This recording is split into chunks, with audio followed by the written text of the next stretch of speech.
friends, it's me. I'm here to read to you some more sideways stories from Wayside School. Chapter 15, Dee Dee.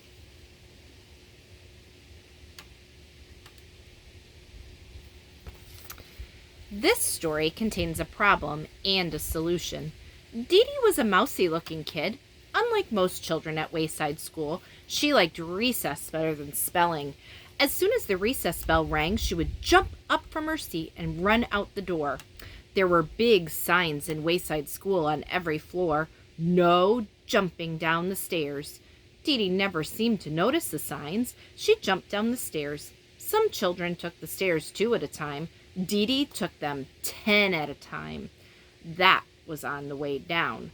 It was funny, she never seemed to be in quite the same hurry on the way up. There was another sign at Wayside School. No cutting across the grass.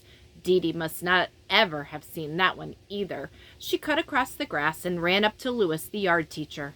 "I want a green ball," Dee Dee said. "The green balls were the best." "I'm all out of green balls," said Louis. "Okay, then, I want a red ball," said Dee Dee.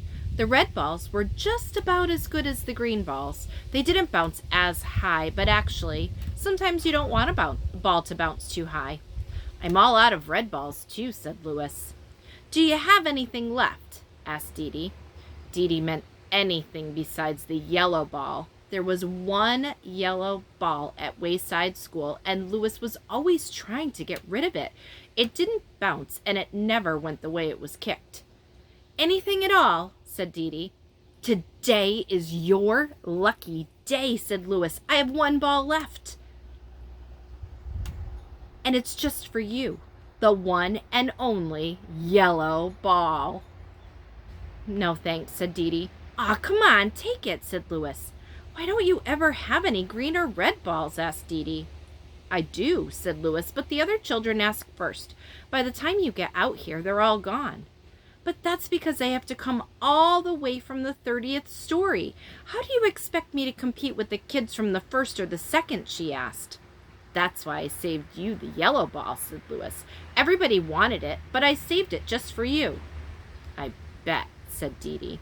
She took the yellow ball and bounced it on the ground. It stopped dead with a thud. She stepped back, ran up, and kicked it. It went backwards over her head. She didn't bother chasing it. Instead, she played hopscotch with Jenny and Leslie. She thought it was disgusting. The next day, Dee Dee asked Mrs. Jules if she could go to recess early. "Why?" asked Mrs. Jules. "So I can get a green ball before Louis gives them all away," said Dee Dee. "I'm glad you have a good reason," said Mrs. Jules. "Yes, you may go. But first, spell Mississippi for me." Spelling was not Dee Dee's best subject. By the time she finally got it right, she was 5 minutes late for recess. She jumped down the stairs, cut across the grass, and ran up to Louis. There were no green balls left. There were no red balls left either. However, there was still the yellow ball. Dee Dee played jump rope with Joy and Mauricia. It was no better than hopscotch. So Dee Dee's problem was to figure out a way to get a green ball, or at least a red ball. You already know that this story also contains a solution. Dee Dee figured it out. See if you can too. Remember everything you know about Dee Dee, Wayside School, and Mrs. Jules. Hint. The next day, Dee Dee brought a cream cheese and jelly sandwich, some nuts, and shredded cheese in her lunchbox. Here's what happened. Just before recess, Dee Dee smeared the cream cheese and jelly all over her face. Then she stuffed her mouth with nuts and hung the shredded cheese from her nose. When she closed her eyes, she looked just like a dead rat. Todd was in on the plan. "Mrs. Jules," he called, "there's a dead rat in the classroom." Mrs. Jules was very put out. "I want that dead rat outside immediately." When Mrs. Jules said immediately, she meant it. Dee Dee instantly found herself outside on the playground. "I want a green ball," she said. Louis pretended that he hadn't heard her. "May I please have a green ball?" asked Dee Dee. Louis gave her a green ball. "I don't know how you did it, Dee Dee, but you're first today," he said. When Mrs. Jules found out that Dee Dee and Todd had tricked her, she sent Todd home early on the kindergarten bus. Dee Dee threw the green ball on the ground. It bounced 50 feet straight up in the air, and then she caught it. "You don't like me, do you?" she asked Louis.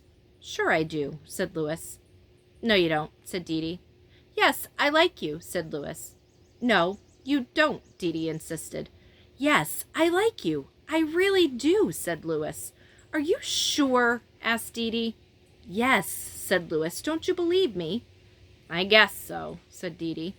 Do you like me? Asked Louis. You bet, said Dee Dee. You're my best friend. Terrific, said Louis. I always wanted to be best friends with a dead rat. Chapter 16, DJ.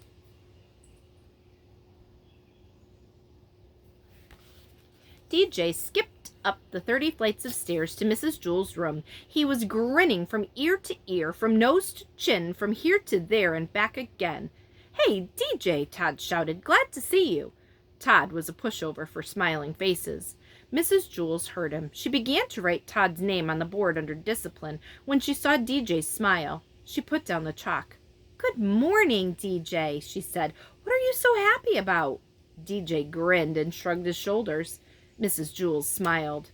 Damien looked at the smile on Mrs. Jewls' face, then at Todd's, and finally at DJ's. Then Damien smiled, too. His smile was almost as big as DJ's.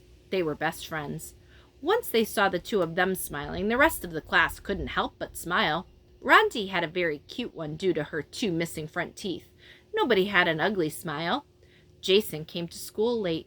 He was very upset, but the first thing he saw was Damien's smile, and he felt a little bit better. Then he saw Rondi's toothless grin, and he even began to smile a little himself. But when he saw the piano on DJ's face, he fell laughing onto the floor. Everybody started to laugh, even Kathy, and she hardly ever laughed, except when someone hurt himself. The whole room seemed to be laughing, not just the people in it. The blackboard chuckled. The ceiling snickered.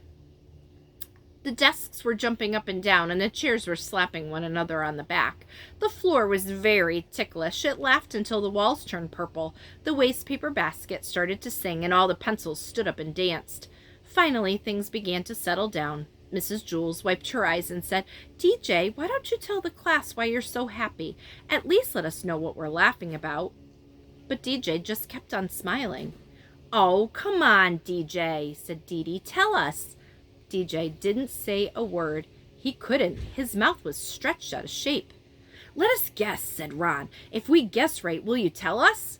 DJ nodded his head. His smile began to hurt his ears.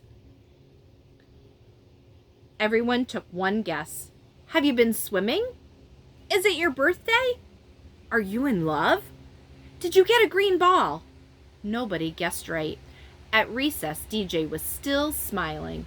Louis, the yard teacher, called, Hey, DJ, come here. They walked to the far corner of the playground where they were alone. What's up, DJ? Louis asked. DJ just smiled. Come on, DJ, you can tell me. Why are you so happy? DJ looked up at him. He said, You need a reason to be sad. You don't need a reason to be happy. Stay happy, friends.